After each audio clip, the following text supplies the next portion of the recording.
Hello, everyone. So, welcome to MAPES 7. We're done with music, arts, and physical education for first quarter. So, we're now on the last component, which is health education. Okay, so we only have two lessons under health that we're going to tackle. First is the health dimension, and the last one will be human development. But for week 7, I want you to focus on health dimensions. And I want you to stay focused because this is a very interesting topic that you can learn as much as you can. And I bet that it's going to be very useful for all of you or for all of us. Okay, so let's dive in. What will be the objectives for this particular topic? So the first one, class, is that you'll be able to identify the different health dimensions. And lastly, you'll be able to apply these principles in your everyday life so that you can attain holistic health. But what is holistic health? When you say holistically healthy, it is a person's state of complete physical, mental, emotional, social, moral, spiritual, and environmental well being. And not merely the absence of disease or infirmity.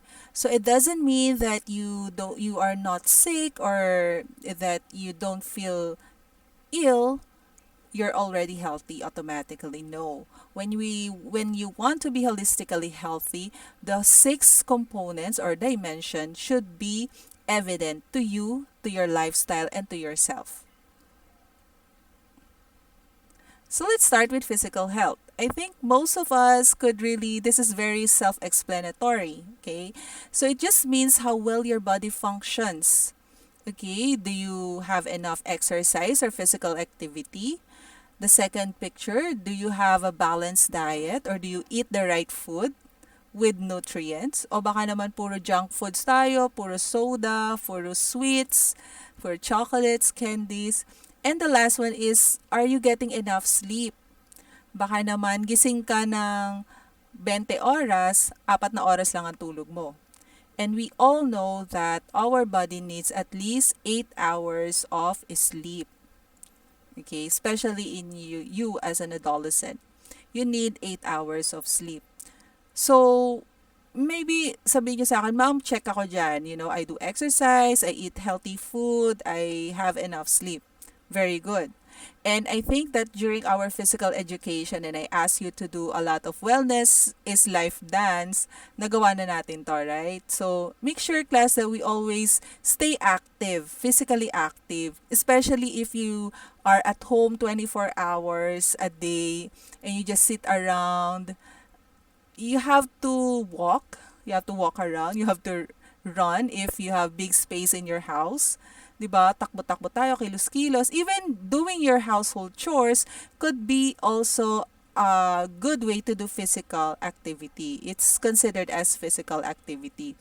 Wag lang yung sobrang stationary tayo na higa, tulog, kain, higa, tulog, kain. Okay, so it's not gonna work that way. If you want to be physically healthy, kaya nga physical health, you have to be physically fit. Okay? And of course, the healthy food, we already talked about this and we will have a separate module for that. We'll talk about what's Go, Grow, and Globe food. Okay? And enough rest. Please do not forget to take a rest. Kasi sometimes, if we forget to take a rest, it's gonna affect our body system. You will lose your energy. So, paano mo magagawa yung dapat mong gawin? 'Di ba? Kung hindi ka rested well. Alright, so much for the physical health. Let's continue on the mental health. So, ito, ang second one, this is very interesting. Mental health, class, means being a lifelong learner, wanting to learn new things. Okay? So, some students, apart from doing well with their academics, some of us, maybe some of you are interested to learn how to cook, how to bake, maybe how to play musical instruments like guitar, piano, or organ. And maybe some of you, apart from reading the modules and the books or academic books, you also read novels. You love to read books. Like me, I love to read books. So they say that, being a leader should be a good reader. So, you should read a lot. Okay? Pero syempre naman babasahin natin yung something that is useful. That's gonna be useful and has meaning. Okay?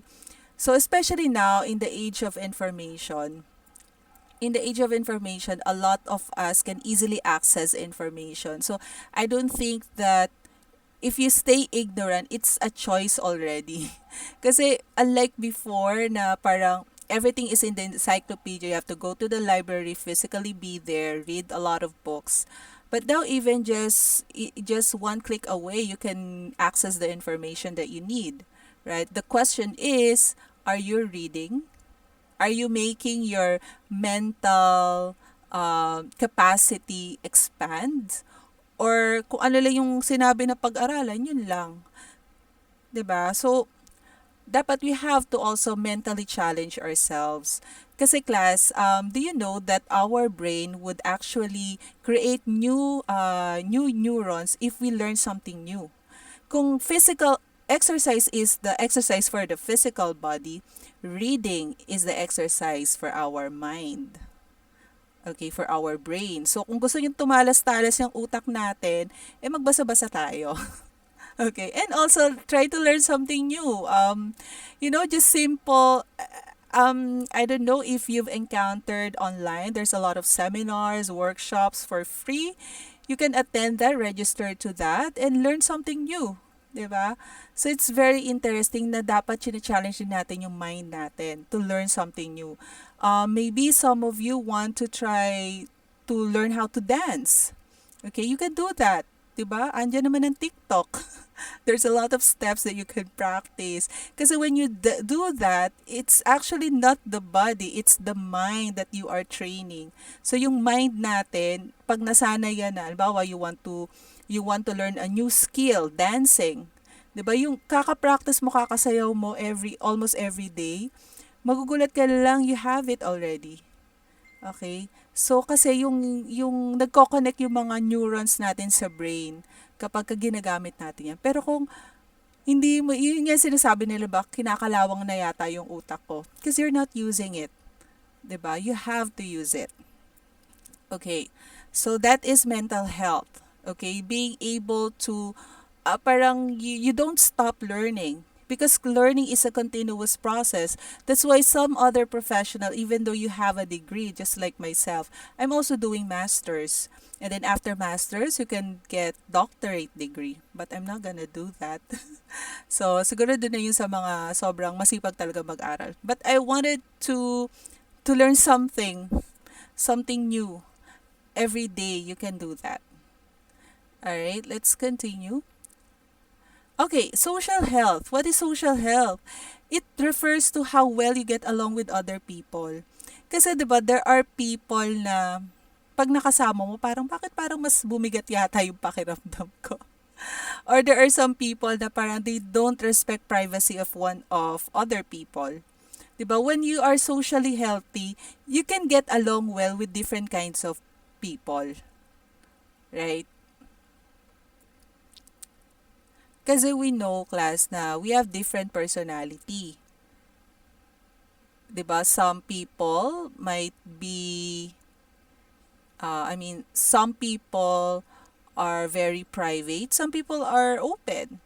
So we have to have that skill to discern what type of personality this person is para alam mo kung paano pakisama. Kumbaga, when you are socially healthy, kaya mo makasama kahit saan, mapamatanda, mapabata, makaedad mo, 'di ba? Yan po 'yon. Okay, what happened to my camera?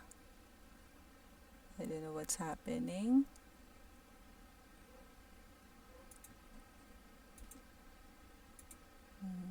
Mhm. I don't know what happened to the video. Just one moment.